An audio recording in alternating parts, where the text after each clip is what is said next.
Sign up for free Stratfor intelligence. Simply enter your email address to receive 2 free reports each week.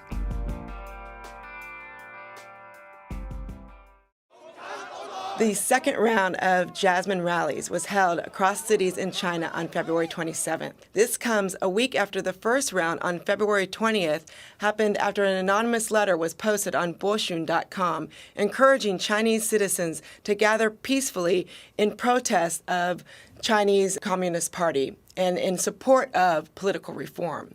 We see this happening as revolutions and protests have rocked the Middle East. However, we do not see a contagion effect happening in China. At the same time, there is a growing disenchantment with the Chinese Communist Party over issues like rising inflation. The timing seems right for people to try to carve out some political space.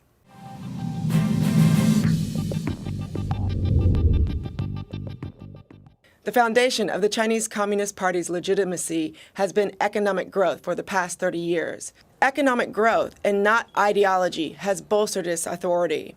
And when economic growth wanes, the voices of the disenchanted become more audible.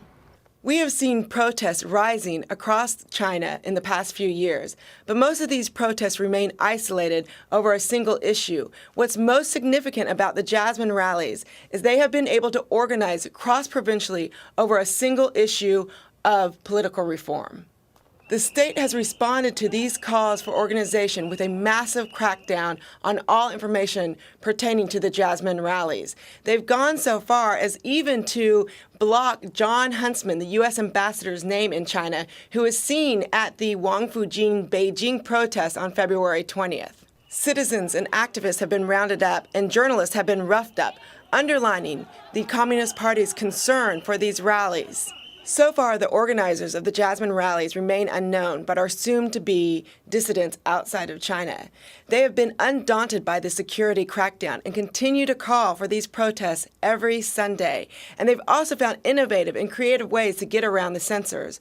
For example, after the February 20th protest, the first protest, for the second protest, they suggested calling them Liang Hui, which means 2 meetings. The 2 meetings, which actually begin this week, are the Chinese People's Political Consultative Congress and the National People's Congress. By using the term Liang Hui, censoring this term would not only censor anything pertaining to the Jasmine rallies, but would also censor these 2 upcoming very important meetings, which would not be in the central government's best interest. Moreover, as these meetings get underway this week, security is already going to be very tight. As sensitivities within the state government grow, the margin for error in showing restraint gets slimmer. We've seen the Chinese government show restraint, particularly this last week, on February 27th, where they used cleaning crews mainly to disperse the crowds versus any show of outward force. And in general, both the Chinese Communist Party and the domestic citizens want to avoid a revolution.